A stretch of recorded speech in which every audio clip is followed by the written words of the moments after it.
돌아보면 깊고 깊은 혼란의 시기였습니다. 정치 지도자들은 무능했고 종교 지도자들은 부패했고 백성들은 방황했습니다. 오늘 본문의 시대가 그렇다는 건데요.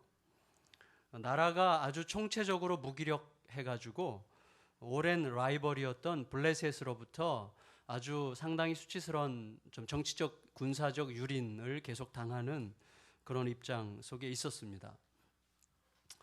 이런 국가적 어떤 파산 상태가 언제쯤이나 멈추고 언제쯤이나 극복되고 새날이 올 것인가, 여기에 대해서 아무도 아는 사람이 없었습니다. 그리고 변화를 시도하려는 사람들도 별로 없었습니다. 그래서 막막한 거죠. 그리고 백성의 지도 그룹들 중 일부가 어떤 정치적 제안을 하긴 했어요. 우리들도 다른 나라들처럼 그 통치 시스템을 바꿔서 사사들의 다스리는 시스템에서 왕들이 다스리는 시스템으로 좀 바꿔보자, 이런 어떤 제안을 했는데 굉장히 무책임한 주장이었습니다. 왜냐하면 정신이 죽은 시대였기 때문에 정신이 죽었는데 그 위에 집을 쌓는다는 것은 가능치 않은 일이었기 때문에 그렇습니다. 아주 무책임한 말들만 많은 그런 시대였죠. 이 그 비참한 현실의 근본 이유가 무엇이었는가? 사무엘상의 이 사사기 말기의 분위기인데, 사사기 말기적 어떤 말기의 시대인데, 이 시대에 이 혼란, 이 비참함의 근본적인 이유가 뭐냐? 이렇게 말할 때 그들이 이렇게 말했기 때문이에요. 이들이 이렇게 말했을 거라고 우리가 생각할 수 있습니다. 우리가 진짜 광야에서는 광야였기 때문이라고 쳐도 이렇게 가나안이라고 하는 이 첨단 세상, 첨단의 세상이에요. 그 당시 가나안은 이스라엘 백성들에게 광야 생활에 비해 보면, 이렇게 가나안이라고 하는 첨단 세상에 들어와서도 하나님만 섬기고 하나님만 의지해서 먹고 살 수 있겠는가? 이렇게 이제 질문한 거죠, 그들이. 그리고 거기에 대해서 답한 겁니다. 그래, 내가 할 수 있는 건 다 해보자. 그런 질문과 그런 답. 그러면서 굉장히 분주하게 산 결과가 바로 이런 정치적 무능함, 종교적 부패성, 백성들의 방황함, 이것으로 이제 결론이 난 거죠. 그러니까 이스라엘 성경의 역사는 우리에게 뭘 얘기해 줍니까? 가장 현실적인 선택이 가장 비현실적 결과를 낳는다는 거죠. 그리고 신앙적 관점에서 볼 때는 가장 비현실적인 선택이 가장 완전한 현실을 우리에게 갖다 준다. 이게 이제 성경이 말하는 아주 가장 단순하게 요약하면 바로 그것입니다. 오늘 본문이 이것을 다시 한번 보여주면서 우리 앞에 다시 한번 매우 단순하고 원색적인 도전을 하고 있다고 생각이 되고, 저는 송구영신 예배를 드리는 바로 이 시점에 바로 이러한 단순한 믿음, 그 단순한 믿음을 다시 붙드는 것이 우리들에게 얼마나 중요한가 하는 것을 생각하면서 오늘 설교의 제목이 나의 에벤에셀입니다. 나의 에벤에셀이라는 것을 향해서 오늘 본문을 쭉 한번 끌고 가려고 하는데요. 여러분, 길도 보이지 않고 답도 보이지 않던 절망적인 상황이 오늘 본문을 보니까 극복이 됩니다. 길도 안 보였어요. 답도 뭔지 모르겠어요. 그러나 놀라운 방식으로 극복이 됩니다. 아까 우리가 계속 찬양했던 것과 관련되어 있는 건데, 어떻게 극복됩니까? 아주 단순하고 매우 명백한 방식으로 극복이 되는데, 그 본질로의 회복이죠. 한마디로 저는 전혀 관여 안 했고 여러분이 전적으로 정하신 우리 교회의 2013년의 비전, 본질로의 회복. 생각할수록 참 여러분 훌륭하세요. 자, 정말 감사해요. 이걸 볼 때마다 본질로의 회복이에요. 본질로의 회복이 어떤 과정을 통해서 진행되는가, 이것을 찬찬히 그리고 매우 단순한 그리고 매우 기본적인 주제들을 중심으로 우리가 다시 한번 묵상해 보도록 하겠습니다. 첫째는 뭐냐면, 따라해 보세요. 여러분, 이런 거 따라할 때 실망하시면 안 됩니다. 고작 그거야? 회개하셔야 됩니다. 그런 마음이 들면. 자, 첫 번째, 본질로 회복에서 첫 번째는 뭐냐면 하나님께로 돌아가라 하는 것입니다. 따라하십시오. 하나님께로 돌아가라. 하나님께로 돌아가라. 여러분, 이 굉장히 중요한 주제죠. 하나님께로 돌아가라. 그런데 잘 들으셔야 되는데, 하나님께로 돌아가는 것에는 원칙이 있어요. 하나님께로 돌아가는 것에 있는 원칙이 뭡니까? 전심으로라는 원칙이에요. 하나님께로 돌아가려면 전심으로 돌아가야 됩니다. 그러니까 전심으로 돌아가지 않는 것은 돌아간 게 아니에요. 전심으로. 여러분, 전심으로 돌아가려면 어떻게 해야 됩니까? 하나님께로 돌아가는데 덜 돌아가게 만드는, 혹은 하나님과 나 사이에 전적인 순전한 교통을 가능하지 않도록 딴지 걸고 방해하는 딴주머니를 뜯어내고 빼내고 꼬매버리고 다른 것이 못 들어가도록 딴주머니를 제거하는 거죠. 그게 전심으로 돌아가는 거 아닙니까? 그게 3절 4절이에요. 오늘 우리가 아까 읽었던 3절 4절을 다시 한번 같이 읽을까요? 시작. 사무엘이 이스라엘 온 족속에게 말하여 이르되 만일 너희가 전심으로 여호와께 돌아오려거든 이방신들과 아스타롯을 너희 중에서 제거하고 너희 마음을 여호와께로 향하여 그만을 섬기라. 그리하면 너희를 블레셋 사람의 손에서 건져내시리라. 이에 이스라엘 자손이 바알들과 아스타롯을 제거하고 여호와만 섬기니라. 여호와만, 전심으로. 성도 여러분, 전심으로 여호와를 섬기세요. 딴주머니를 좀 한번 이렇게 더듬어 보세요. 딴주머니. 제가 전에 여러분에게 고백한 적이 있습니다. 저는요, 하나님 섬긴다고 열심히 뛰었어요. 제 아내한테 물어보시면 알 텐데 전 열심히 산 편입니다. 여보 부탁해. 열심히 뛰었고, 그래서 저를 아는 성도들이 저에게 많은 좋은 별명들을 많이 갖다 붙여줬어요. 근데 제가 전에 말씀드렸던 것처럼 2007년도에 제가 뼛속 깊이 알게 된 거가 있는데, 제가 늘 딴주머니 차고 다니는 목사였다는 사실을 정말 뼛속 깊이 알게 됐습니다. 저는 하나님을 사랑했어요. 그리고 하나님을 사랑하는 걸 참 좋아했어요. 하나님 사랑합니다라고 고백하는 게 너무 좋았고, 기도할 때는 늘 주님 사랑합니다, 감사합니다. 이게 늘 제 여기에 배어있는 말이었어요. 그런데 그 이상으로 사람들이 나를 주목해주고 나를 인정해주고 나를 추켜 세워주는 것을 그 이상으로 좋아했던 것 같아요. 그래서 하나님을 사랑하는 것보다 다른 사람들의 관심을 받는 것을 더 좋아했던 것 같아요. 그걸 어떻게 알 수 있죠? 어떻게 알 수 있죠? 그것을 더 좋아했다는 것을. 사람들에게 관심을 받고 주목을 받고 인정을 받으면 하나님을 사랑하는 마음이 막 살아나요. 하나님과의 관계가 너무 기쁘고 즐겁고 풍성한 느낌이 들어요. 그런데 하나님, 사람들로부터 인정받지 못하고 주목받지 못하고 오히려 누명을 쓰고 억울한 일을 당하고 욕을 먹고 할 때는요, 사랑이 싹 사라지더라고요. 하나님에 대한 사랑이 싹 없어져요. 맹맹해지고 슬퍼지고 막 그렇죠. 그러니까 그거 뭘 뜻합니까? 그러니까 하나님을 사랑하는 것이 사실은 사람들의 관심과 인정함과 사람들이 나를 주목해 바라보는 이런 것들에 의해서 계속 에너지를 받고 있는 거죠. 그러니까 이런 것과 관계없이 하나님을 전적으로 사랑하지 못한 거예요. 사람들로부터 지지를 받고 사람들로부터 인정을 받고 사람들로부터 칭찬을 받는 그 에너지가 계속 나로 하여금 하나님을 사랑하고 있다고 느끼게 만드는 힘이었지, 이게 하나님을 사랑하게 만든 동력이었지, 이게 없다면, 이게 없을 때는요, 하나님에 대한 사랑이 내 속에서 뜨겁지 않다는 것을 알았어요. 그래서 하나님에 대한 나의 사랑이 이러한 현실적 지지에 의해서 종속되어 있다는 사실을 알면서 제가 심각한 문제가 나에게 있다는 것을 깨닫게 됐습니다. 아, 심각한 문제가 있구나 내게. 이것들이 하나도 없어도 나는 진심으로 하나님을 사랑하는가 하는 질문을 그때 이제 하게 하셨어요. 지금은 제가 극단적으로 말해서 예수향남교회가 공동회를 해가지고 정갑신 목사님을 우리는 거절하겠습니다. 그러면 저는 주여 감사합니다. 그러고 옆에 우성 메디피아 건물에 가서 개척할 것 같아요.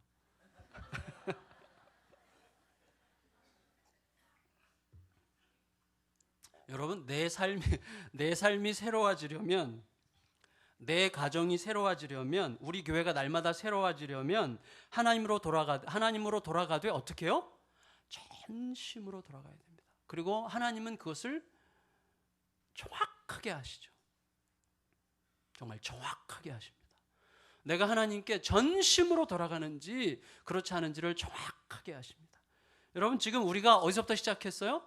현실적으로 답이 안 보이던 현실, 길이 안 보이던 현실, 꽉 막혀있던 현실이 어느 순간에 확 열려버렸어요. 새로운 시대가 열렸어요. 그 길이 어떻게 열렸냐를 우리가 추적해 들어가는데 첫 번째가 뭐예요? 본질로의 회복인데 본질로의 회복의 첫 번째가 뭡니까? 하나님께로 돌아가되 어떻게? 전심으로 돌아가야 되는 거예요. 전심으로. 하나님을 사용하면 안 됩니다. 하나님을 이용하지 말고 전심으로. 하나님에 대한 나의 사랑이 나의 현실적으로 보장된 어떤 사람들의 인정과 존경과 그리고 내 어떤 스펙 이런 것들에 의해서 계속 연료를 공급받아야만 하나님에 대한 사랑이 있는 것 같은 느낌이 아니라 이 모든 것에도 불구하고 이런 모든 것이 있건 없건 관계없이 사실 극단적인 얘기를 지금 하고 있는 건데 그럼에도 불구하고 여전히 주님에 대한 뜨거운 사랑이 내 속에서 온전히 불타도록 하는 그 마음, 그 몸부림, 어제 지난 주일날 표현한 것처럼 하나님의 생명을 향한 의지 이런 것들이 내 속에 있는가? 여러분 그게 오늘 우리가 이따가 말씀을 전하고 나서 함께 합심해서 기도할 건데 한 번 기도할 건데 딱 한 번 그때 기도할 때 여러분 뜨겁게 기도해야 될 부분입니다. 하나님 나에게 하나님을 향한 전심을 다한 돌이킴이 있게 해주십시오. 여러분 이 기도 하시고 이 기도 속에 주님께서 그래 내가 인정해 내가 알아 내가 너와 함께 있을게 라는 주님의 음성을 내면 깊숙한 곳에서부터 듣는 은혜가 저와 여러분들에게 이 시간에 임하시게 되기를 주님의 이름으로 축원합니다. 저에게는 그것이 사람들의 인정이었고 사람들의 관심이었다면 어떤 사람들에게는 그게 더 많은 돈일 수 있고 더 많은 명예에 대한 굶주림일 수 있겠고 혹은 배우자나 내 자녀들로부터 내가 과거에 보상받지 못했던 삶을 대신 보상받으려고 하는 어떤 심리일 수도 있을 거예요. 그 모든 것들을 내려놓고 하나님을 향해서 전심으로 달려가야 되는 것이죠. 하나님으로 충분합니다. 하나님과 함께면 됩니다. 예수님만 나와 함께 계시다면 인정과 관심이 없어도 보상받지 못해도 상관없습니다. 예수님이 나의 인정이시고 예수님이 나의 관심이시고 예수님이 나의 배부름이십니다. 그 기도 속에서 예수님으로 배불러지는 예수님으로 충분히 배부른 그 은혜가 오늘 이후로 계속해서 우리들을 덮으시는 축복을 받게 되시기를 주님의 이름으로 축원합니다. 두 번째로는 뭐예요? 이 본질로 회복의 두 번째가 뭡니까? 회개의 기도예요. 회개의 기도. 제가 이렇게 질문해 볼게요. 제가 좀 엄숙한 마음으로 제 자신에게도 그렇지만 여러분에게 도전합니다. 하나님 앞에서 정말 찢어질 듯이 점이 오는 가슴을 끌어안고 마음을 찢으면서 절절히 회개하는 기도를 드려본 적이 언제이십니까? 자신에게 정직하게 질문해 보세요. 내가 정말 가슴을 찢으면서 통회하면서 하나님 앞에 나의 그 모순과 나의 그 얄팍함과 내 속에 있는 그 음흉함과 은밀함과 더러움과 추함과 나의 그 어두움과 나의 그 자기 합리화와 다른 사람보다 내가 훨씬 더 기준이 될 법하다고 생각하는 그 교만과 다른 사람들 정죄하고 판단하는 그 안일함과 자기 만족 이런 것들에 대해서 정말 징그러워하면서 가슴을 찢으면서 하나님 앞에 기도했던 그 절절한 회개의 기도의 순간이 언제 있었어요? 그렇게 기도했던 순간이 언제예요? 언제? 우리 자신에게 한번 물어보세요. 여러분 5절 6절을 읽을까요? 7장 5절 6절 시작. 사무엘이 이르되 온 이스라엘은 미스바로 모이라. 내가 너희를 위하여 여호와께 기도하리라 하매 그들이 미스바에 모여 물을 길어 여호와 앞에 붓고 그날 종일 금식하고 거기에 이르되 우리가 여호와께 범죄하였나이다 하니라. 사무엘이 미스바에서 이스라엘 자손을 다스리니라. 여러분 사무엘이 온 이스라엘을 미스바로 모았어요. 그들을 위해서 기도하겠다고 선언해요. 그런데 사무엘이 이스라엘 백성들을 위해서 기도하겠다고 선언했지만 정작 이스라엘 백성들이 모였을 때는 사무엘이 니네 굶어, 니네 금식해 이렇게 말하지 않았어요. 그럼에도 불구하고 이스라엘 백성들은 자발적으로 금식하며 뭐라고 얘기했습니까? 여호와여 우리가 주께 범죄했습니다. 이렇게 얘기했어요. 그들 속에 뭐가 있어요? 하나님의 거룩하심 앞에 선자만이 느낄 수 있는 영적인 어떤 느낌이, 영적인 통찰이 있었어요. 하나님의 거룩하심 앞에 서면요 범죄한 내 자신이 발견이 되면서 그 앞에 회개하게 되지 않습니까? 하나님의 임재와 거룩한 예배에 직면하는 순간 우리에게 나타나는 현상이에요. 회개죠. 회개. 여러분 그렇게 절절한 회개를 언제 해보신 적 있으세요?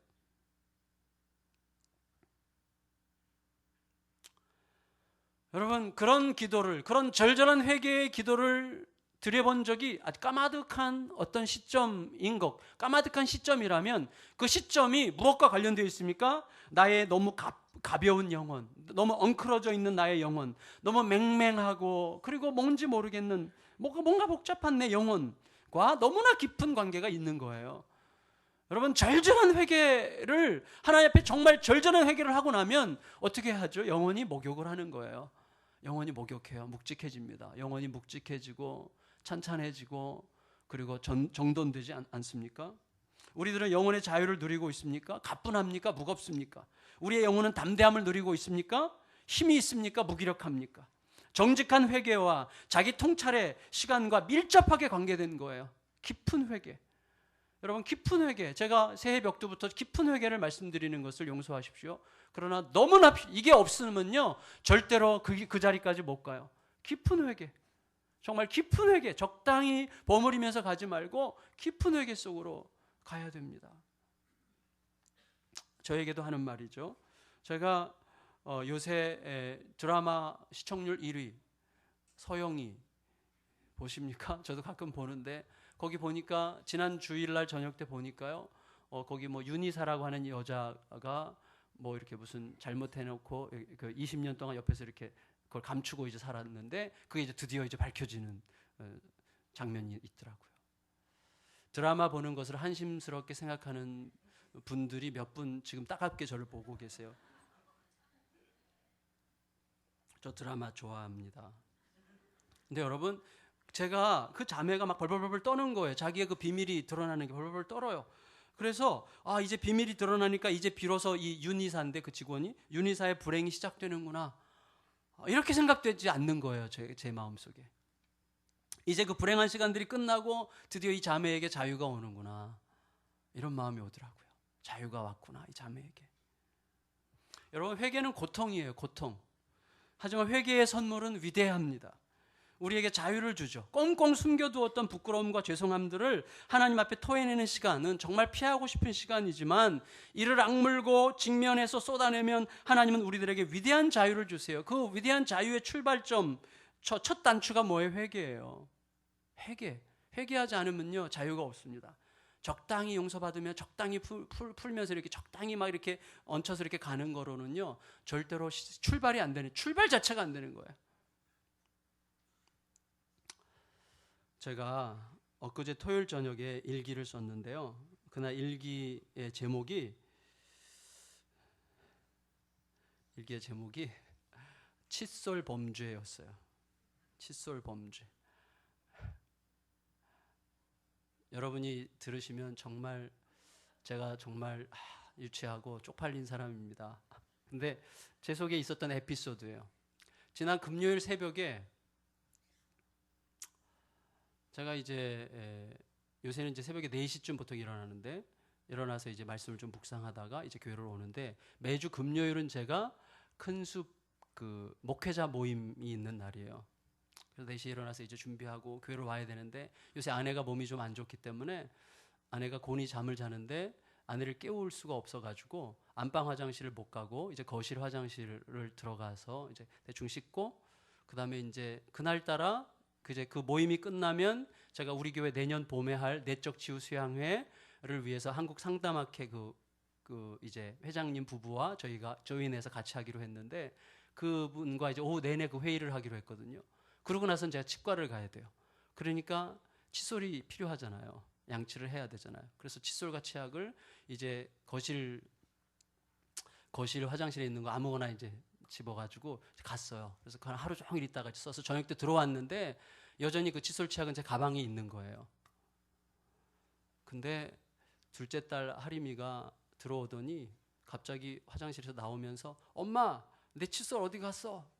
그러는 거예요. 근데 제가 그때 그거 내가 썼어라는 말을 못했어요. 왜 못했냐면 최근에 저희 둘째랑 좀 제가 약간 문제가 있었어요. 약간 그 문제가 그런 거 있죠. 약간 이렇게 팽팽한 무엇, 그런 거 있어요. 여러분 모르세요? 그런 거 있습니다. 뭔가 팽팽한 무엇이 있어요. 그러니까 선뜻 제가 말하기에는 너무 자존심이 상하는 거예요.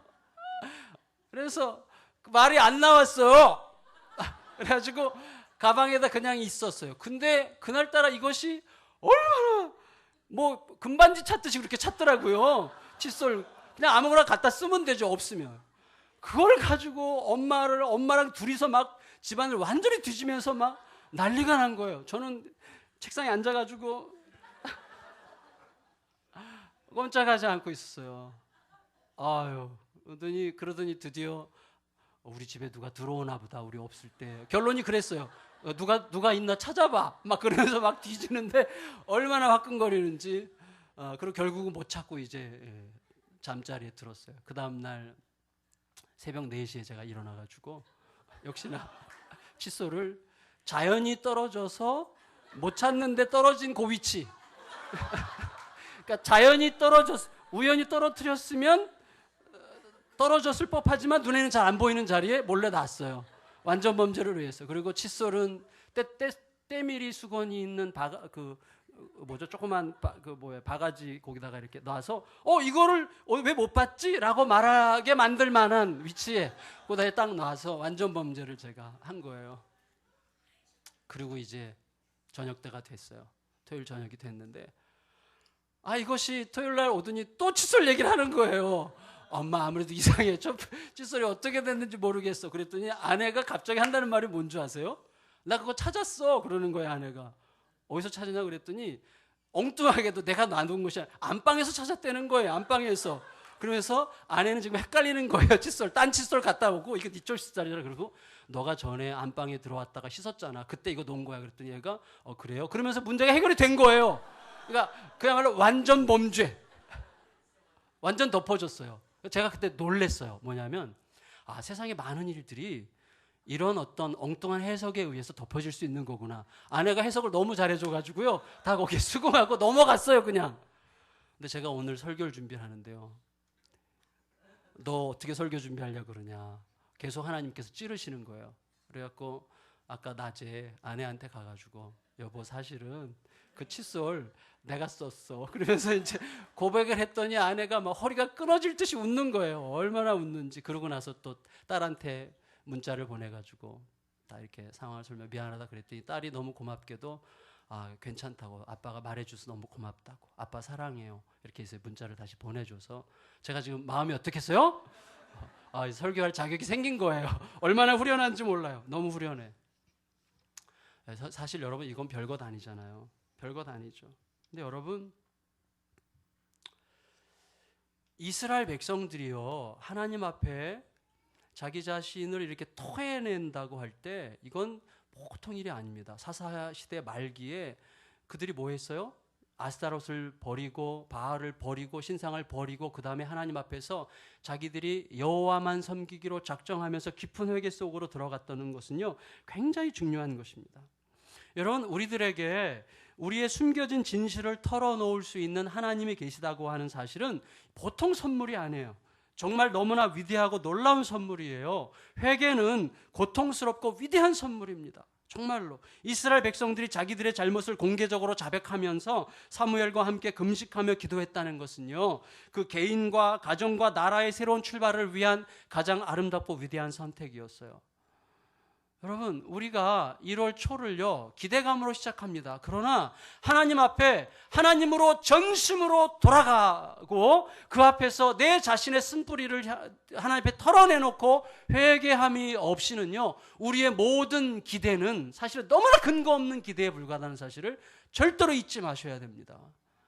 여러분 이 송구영 신예배 새해 벽두에 하나님께로 전심으로 돌아가고 특별히 내 마음을 다한 하나님 앞에 참여하는 내 마음의 그 어두움을 주 앞에 고백하는 그런 기도의 시간을 통해서 정말 제대로 출발하는 은혜가 이 새해 벽두에 우리들에게 있기를 주의 이름으로 축원합니다.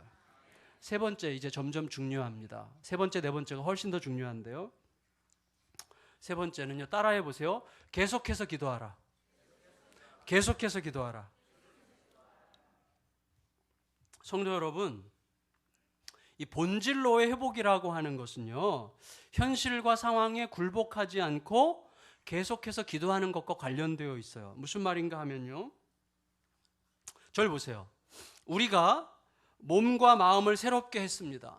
그래서 우상을 버렸습니다. 그리고 기도에 전념하기 시작했습니다. 그러면 어떻게 됩니까? 그때부터 홍해가 갈라지고 막혔던 길이 열리고 가두어졌던 벽이 허물어지는 게 아니에요. 우리가 몸과 마음을 새롭게 해서 마음의 우상을 버리고 기도에 전념하기 시작했어요. 온 이스라엘이 사무엘의 명령에 따라서 미스바에 모였어요. 우상들을 버렸어요. 여호와만 섬기기로 결정했어요. 그리고 금식하면서 회개의 기도를 드렸어요. 그랬더니 블레셋이 쳐들어왔어요. 우리들의 삶에 이런 요소, 이런 쪽이 훨씬 더 많은 거죠. 7절을 읽을까요? 7절 같이 읽겠습니다. 시작. 이스라엘 자손이 미스바에 모였다 함을 블레셋 사람들이 듣고 그들의 방백들이 이스라엘을 치러 올라온지라 이스라엘 자손들이 듣고 블레셋 사람들을 두려워하여 그랬어요. 여러분, 진짜 승부가 바로 이때 나는 거예요. 이때 어떻게 하는가? 하나님 앞에 결정을 했어요. 마음을 정했어요. 제대로 해보려고 회개했어요. 그리고 우상도 버렸어요. 금식하면서 하나님 앞에 몸부림하며 새 출발하려고 했어요. 근데 그때 블레셋이 쳐들어오는 거예요. 그때 꼭 시험거리가 오는 거예요. 그때 어려움이 오는 거예요. 이때 넘어지는 거죠. 이때 너무 실망해가지고 기도를 끊어요. 기도를 멈춰요. 교회도 안 나와요. 실족해요. 그때 어떻게 하느냐가 관건이죠. 이스라엘 백성들은 어떻게 했습니까? 8절 읽겠습니다. 시작. 이스라엘 자손이 사무엘에게 이르되 당신은 우리를 위하여 우리 하나님 여호와께 쉬지 말고 부르짖어 우리를 블레셋 사람들의 손에서 구원하시게 하소서 하니. 여러분, 이스라엘 백성들이 참 잘했어요.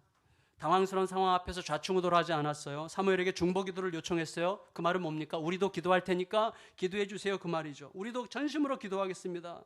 다급한 위기 앞에서 다른 어떤 방법을 찾아서 분주하게 뛰어다니는 대신에 기도를 요청했고 기도하겠다고 한 거예요. 이게 굉장히 중요합니다. 좌절하지 않았어요. 이게 뭐예요 도대체? 우리가 지금 뭐하러 모였는데 무슨 이런 일이 생깁니까? 이러지 않은 거죠. 오늘 아침에 12년 전 제가 담당했던 교구, 안산동산교회에서 교구에 Y 집사님으로부터 문자가 왔어요. 그 집 사정을 제가 잘 아는데 남편이 집을 나가서 10년을 살았어요. 10년. 네, 딴 일이 있는 거죠. 딴 사람이. 근데 이 자매가 오래오래 몇 년을 기다렸다가 남편이 드디어 마음을 돌이키고 집에 와서 1년을 살다가 또 나갔어요. 나간 지가 지금 또 몇 년 됐어요. 근데 이 자매는 전화할 때마다 그래요. 목사님, 전 절대로 포기하지 않을 거예요. 목사님, 전 절대로 포기하지 않을 거예요. 그리고 문자가 온 게 뭐냐면요. 하나님 기도하고 응답받고요. 그 집을 찾아가세요. 그 집 앞에서 이틀을 기다린 거예요. 이틀을 기다려서 남편을 만나가지고 단판을 친 거예요. 내년에 당신 몇 살이야? 그러면서 애들이 지금 이렇게 컸고 하면서 당신 정말 새롭게 출발해야 된다고 그렇게 얘기를 해서 이 남자가 알았다고 기도하고 결정하겠다고 그러고 이제 들어갔대요. 그러고는 이제 자기가 기도 부탁하고 싶은 할 수 있는 모든 사람에게 다 문자를 보낸 거예요. 기도해달라고. 기도 요청. 그러니까 저는요, 이 씩씩한 요청, 굴하지 않는 이 씩씩한 요청에서 좀 빛을 보는 거예요. 빛을. 우리들은요 너무 쉽게 주눅들어요. 너무 작은 문제 앞에 너무 쉽게 주눅들어가지고 안 되는 거예요. 여러분, 최근에 이거 꼭 기억하셔야 되는데, 최근에 그 이스라엘로 세계 최고의 브레인들이 다 가요. 그리고 이스라엘의 지금 세계 최첨단 벤처 재벌 그룹들은 전부 이스라엘로 갑니다. 이스라엘에 다 엄청난 규모의 회사들을 다 세우죠. 인텔이라든지 마이크로소프트라든지 애플이라든지 또 구글이라든지 이런 회사들이 전부 다 이스라엘로 가요. 왜 그걸로 가죠? 헤드헌팅 하기 위해서요. 거기 인재들을 뽑기 위해서. 근데 인재들이 이스라엘에만 있느냐? 이스라엘의 인재들은 굉장히 독특하다는 거예요. 창의성은 요새 기본입니다. 창의성이 아니라 이거예요. 여러분, 이스라엘의 모든 이스라엘의 산업을 일으키고 이스라엘의 국가의 근간을 끌고 가는 모든 인재들을 이렇게 키워내는 학교가 테크니온이라는 이스라엘 학교예요. 테크니온이라는 이스라엘 무슨 대학이죠? 이스라엘 공과대학인데, 이 대학의 핵심이 뭔지 아십니까? 핵심? 이 보면 후츠퍼라는 말 들어보셨어요? 후츠퍼. 한국 사람 그러면 외국 사람들이 빨리빨리 그러는데 이스라엘 사람들에게 빨리빨리 해당되는 말이 후츠퍼예요. 이 말은 뭐냐면 뻔뻔스러움이란 뜻이에요. 뻔뻔스러움. 그리고 약간 뻔뻔스럽게 오만한, 그리고 쫄지 않는 이런 뜻이에요. 쫄지 않는, 뻔뻔스러움 이런 거거든요. 저 영어 스페링도 굉장히 복잡해요. 후츠퍼 혹은 후츠파인데, 여러분, 이게 왜 이렇게 중요한가 하면요, 이스라엘의 이 청년들의 특징이 뭐냐면 자기가 어떤 아이디어를 가졌잖아요. 아이디어를 가졌는데 아이디어를 어떤 회사에 가서 이렇게 제가 이런 아이디어가 있으니까 이걸 좀 검토해 주십시오라고 말하잖아요. 그러면 그 회사에서 아이디어를 이렇게 검토해보고 뭐 이런 걸 아이디어라고 냈어. 치워버려. 우리 그런 거 관심 없다고 그냥 가져가라고 그러잖아요. 그럼 우리들은 나가면서 보통은요, 이게 무슨 문제가 있지?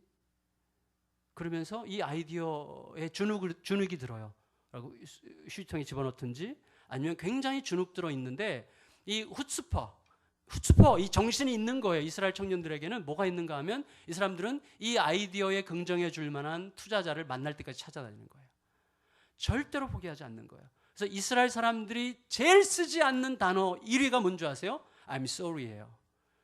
그러니까 다른 사람들이 볼 때는 이것들은 굉장히 뻔뻔한 인간들이고 도대체 다른 사람들을 취급해주지 않는 아주 교만한 인간들이라고 사람들이 생각하는데 그게 아니라 이게 이스라엘 사람들을 지탱시키는 힘이라는 거예요. 그게 어디서부터 왔는가 하면 구약시대부터 오랜 시간 동안 이 사람들이 전 세계로 뿔뿔이 흩어진 그 비참함, 전 세계 구석구석에서 비참하게 흩어져 가지고 살 수밖에 없었던 그 곤고함과 아픔의 시간 속에서 견디면서 자기들을 뒤덮고 있는 그 곤고한 현실 뒤에 계신 하나님을 끝없이 바라봐야만 하는 정신 속에 만들어진 그게 후츠퍼라는 거예요. 하나님의 눈으로 보면 니네 별거 아니야 이거예요. 그게 있는 거예요. 그들에게는. 너 지금 나 이렇게 주눅들게 해? 야, 너 하나님의 눈으로 보면 너 별거 아니다. 뭐 네가 가진 돈 그거 뭐 별거라고 그래. 이런 게 그들은 완전히 내면화되어 있는 거예요. 이 후츠퍼 스피릿이라는 게 굉장히 중요합니다. 그게 있어요. 그래서 그게 이스라엘 사람들로 하여금 뭘 만들게 하는 게 후츠퍼의 7가지 정신이 있는데 그중에 뭐 굴하지 않음, 그다음에 뭐 형식에 매이지 않음, 그다음에 어떤 권위에 대해서도 질문하는 것에 대해서 주저하지 않음, 또 뭐 소위 말하는 매시업이라는 게 있는데 그건 뭐냐면 이렇게 여러 가지 것들을 뒤섞을 수 있는 힘, 이런 거야. 다른 것들을 뒤섞는데 전혀 두려움을 느끼지 않는 이런 힘, 견디는 힘, 그리고 실패에서부터 배우는 힘, 이 여러 가지 정신들이 그 앞에 녹아있는 7가지 정신이 녹아져 있는 게 이 후츠퍼라는 정신이거든요. 저는 지금 이스라엘 찬양하는 게 아니라 이스라엘이 후츠퍼 정신이 근원이 뭐라고요? 하나님께서 이스라엘 백성들에게 구약에 베푸신 은혜의 부산물이에요. 그들은 하나님의 은혜를 받은 자들로서 현재 자기들을 짓누르고 그 다음에 두려움과 아픔과 압박 속에 살게 만드는 그 현실 뒤에 계신 하나님을 계속 선언하면서 그 하나님의 눈으로 볼 때 너 별거 아니다, 이거 다 이겨낼 수 있는 거다라는 것을 끝없이 내면화시키면서 그 속된 표현으로는 뻔뻔스러움, 담대함, 굴하지 않는 영혼을 그들이 내면화시켰어요. 그게 이스라엘을 움직이는 가장 큰 힘이라는 거예요. 근데 우리들은 은혜의 부산물이 아니라 은혜의 절정이신 예수 그리스도와 그의 십자가를 온몸으로 받아낸 사람들 아닙니까? 그의 사랑의, 그 십자가 사랑의 주인공들 아닙니까? 그 십자가 사랑의 직접적인 수혜자들인 우리들은 어찌하여 그렇게 우리에게 도전하고 우리를 주눅들게 하는 수많은 현실들 앞에서 너무 쉽게 좌절하고 너무 쉽게 절망하고 너무 쉽게 쭈그러들고 너무 쉽게 아무것도 아닌 것 같이 그렇게 삽니까? 그게 우리들의 문제예요. 여러분, 지금 이스라엘 백성들이요, 하나님 앞에 기도하러 모였어요. 금식했어요. 회개했어요. 우상들을 버렸어요. 그랬는데 블레셋이 쳐들어왔잖아요. 쳐들어왔을 때 이게 뭐야? 라고 당황하는 대신에 그때 뭐 해야 돼요? 나를 위해서 기도해 주십시오. 우리를 위해서 기도해 주십시오. 됩니다. 우리도 기도하겠습니다. 그 상황에서 굴하지 않고 끝까지 뚫고 가는 그 힘과 능력을 그들에게 보인 거죠. 여러분, 그 결과가 어떻게 되는 거예요? 그 결과가 9절, 10절, 11절 하나님께서 응답을 주셨죠. 9절, 10절, 11절 같이 읽겠습니다. 시작. 사무엘이 젖 먹는 어린 양 하나를 가져다가 온전한 번제를 여호와께 드리고 여호와께서 응답하셨더라. 사무엘이 번제를 드릴 때 블레셋 사람이 이스라엘과 싸우려고 가까이 오매 그날에 여호와께서 블레셋 사람에게 큰 우레를 발하여 그들을 어지럽게 하시니 그들이 이스라엘 앞에 패한지라. 이스라엘 사람들이 미스바에서 나가서 블레셋 사람들을 추격하여 벳갈 아래에까지 이르기까지 쳤더라. 문제는 간단하게 해결됩니다. 제가 늘 얘기하는 건데 우리 성도님들에게 집이 안 나가요. 집이 안 나가니까 경제적으로 자꾸 꼬여요. 문제가 너무 많이 생겨요. 그러나 문제 해결은 간단합니다. 하나님께서 집 살 사람 한 사람의 마음만 바꾸시면 문제는 다 해결되는 거죠. 한 사람만 움직이면 문제 해결되는 일들이 수두룩한 거죠. 하나님께서 행하십니다. 여러분, 하나님께서 움직여 주시면 되는 것이죠. 그래서 사무엘상 4장에서 이스라엘은 이 에벤에셀에서 블레셋과 전쟁을 했거든요. 사무엘상 4장에 보면 그때 패했어요. 그런데 그 패함이 지금 사무엘상 7장에서는 어떻게 됩니까? 승리의 장소로 탈바꿈하는 거예요. 그때와 이때의 차이가 무엇입니까? 하나님 앞에서 본질로 더 깊이 들어가려고 하는 의지를 잠깐 보였을 뿐이에요. 하나님 앞에 전심으로 돌아가려고 잠깐 마음을 바꾼 것뿐이에요. 잠깐 돌이킨 것뿐이에요. 하나님의 이름을 부른 거예요. 그리고 위기 속에서 하나님께 도움을 청해달라고 요청한 것뿐이에요. 그때 패배의 에벤에셀이 승리의 에벤에셀로 바뀌는 거예요. 그러고 나서 마지막 이제 기적 같은 역사가 눈앞에 펼쳐진 다음에 사무엘은 돌을 취하죠. 돌을 취해서 어떻게 합니까? 12절 읽겠습니다. 12절 시작. 사무엘이 돌을 취하여 미스바와 센 사이에 세워 이르되 여호와께서 여기까지 우리를 도우셨다 하고 그 이름을 에벤에셀이라 하니라. 여러분, 기적 같은 역사가 눈앞에 펼쳐진 다음에 사무엘은 돌을 취해서 기념비를 세웠어요. 어떻게 그렇게 할 수 있었습니까? 전에 우리 몇 주 전에 이상욱 목사님이 이 본문 가지고 새벽에 여기서 설교하셨어요. 일부 예배 때도 그 본문 가지고 또 하셨는데 그때 저 참 은혜를 많이 받았어요. 사무엘이 어떻게 돌을 세웠는가 보니까 저 뒤에 15절 16절에 이렇게 되어 있어요. 15절 16절 같이 읽겠습니다. 16절 특히 읽겠습니다. 시작. 해마다 베델과 길갈과 미스바로 순회하여 그 모든 곳에서 이스라엘을 다스렸고. 이게 참 중요한 발견이에요. 뭐냐면 베델은 뭐죠? 야곱이 하나님 자기 아버지와 형을 속이고 그리고 삼촌네 집으로 목숨을 부지하기 위해서 도망치던 중에 아무도 없는 광야, 막막한 곳, 누구도 도울 자가 없는 어두컴컴한 그곳, 짐승들의 소리가 그를 위협하고 도적대가 그를 협박할 수도 있는 그러한 막막한 곳이죠. 아무도 없는, 누구도 도울 자가 없는 바로 그곳에서 하나님이 거기 계심을 깨닫고 돌을 세운 곳이죠. 그래서 그 돌은 우리에게 뭘 상징합니까? 뭘 느끼게 합니까? 아무도 도울이 없을 때, 누구도 나를 도와줄 만한 환경이 안 될 때도 나로 하여금 하나님께서 여기 계시다고 말해주는 돌이었죠. 근데 그곳을 사무엘은 늘 다닌 거죠. 그것을. 그 다음에는 길갈이에요. 길갈은 어떤 곳인지 아시죠? 우리 앞에 꽉 막힌 길이죠. 요단강, 넘치는 요단강. 그래서 도대체 건너갈 수 없도록 느끼게 만드는 그 요단강이죠. 근데 그 요단강이 쫙 갈라지면서 하나님의 은혜로 건너게 만든 바로 그것을 상징하는 돌이 거기 요단강과 길갈에 세워졌죠. 그 돌은 뭐예요? 우리 앞에 우리로 하여금 절대로 못 건너게 만드는 꽉 막힌 문과 같은, 꽉 닫힌 길과 같은 그런 현실이 눈앞에 있을 때 여전히 하나님이 함께 하시면 하나님은 이 길을 여시고 문을 여실 수 있음을 우리에게 보여주는 그 돌이죠. 그리고 나서 이제 그 베델의 돌과 길갈의 돌을 너무나 잘 알고 있었던, 그리고 늘 그곳을 다녔던 사무엘은 이제 미스바에 돌을 세움으로써 우리가 하나님 앞에 바로 서고자 몸부림할 때에도 여전히 우리는 고통 속에 있을 수 있지만, 그러나 고통에 굴하지 않고 굴하지 않는 영혼으로 끝까지 주님께 부르짖는 동안에는 반드시 하나님은 하나님의 방식으로 이 문제를 해결하실 수 있음을 보여주는 돌을 거기다가 세움으로 우리에게 뭐라고 얘기하고 있습니까? 너희들의 에벤에셀을 세워라고 이야기하고 있는 거죠. 너희들의 에벤에셀. 저는요 2013년에 우리들이 그 돌을 보므로 하나님께서 이러한 어떤 현실 속에서도, 이러한 상황에서도 하나님께서 함께 하시면 하나님은 길을 여시고 문을 여시고 하나님은 아무도 없는 막막한 현실 가운데서도 거기에 함께 계시는 분이라는 사실을 일깨워주는 그런 돌을 우리의 삶에서 2013년 안에 꼭 만들게 되는 은혜가 저와 여러분들에게 임하시기를 예수님의 이름으로 축원합니다. 그때 설교할 때 이상욱 목사님이 그런 얘기 했어요. 어떤 가정에 신방을 갔는데요, 그 가정에는요 오랫동안 기도해왔던 문제가 해결이 된 그걸 가지고 이렇게 패를 만들어 가지고 이렇게 거실에다가 세워놨대요. 참 의미 있다고 생각이 됐어요. 네. 우리 어떤 집사님은요 집에 가면 우리 작년에 붙었던 이 현수막을 집에다 걸어놨어요. 소통. 그걸 늘 보는 거죠.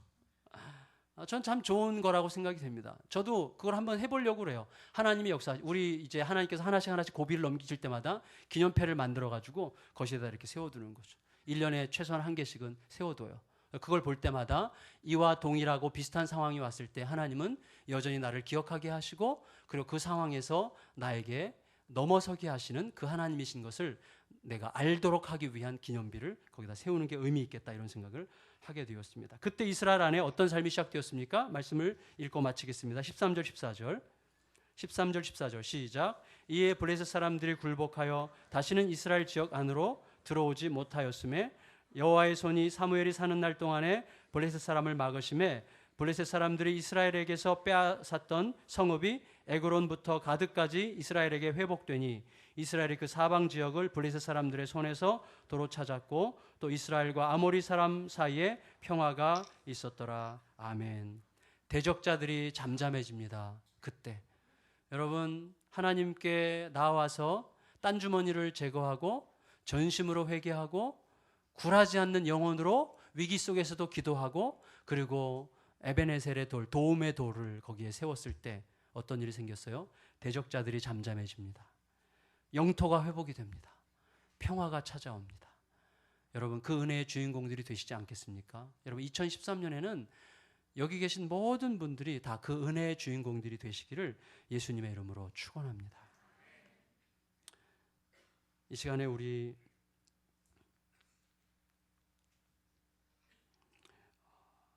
하나님 앞에 잠깐 기도드리고 성찬식을 잠시 동안 거행하도록 하겠습니다.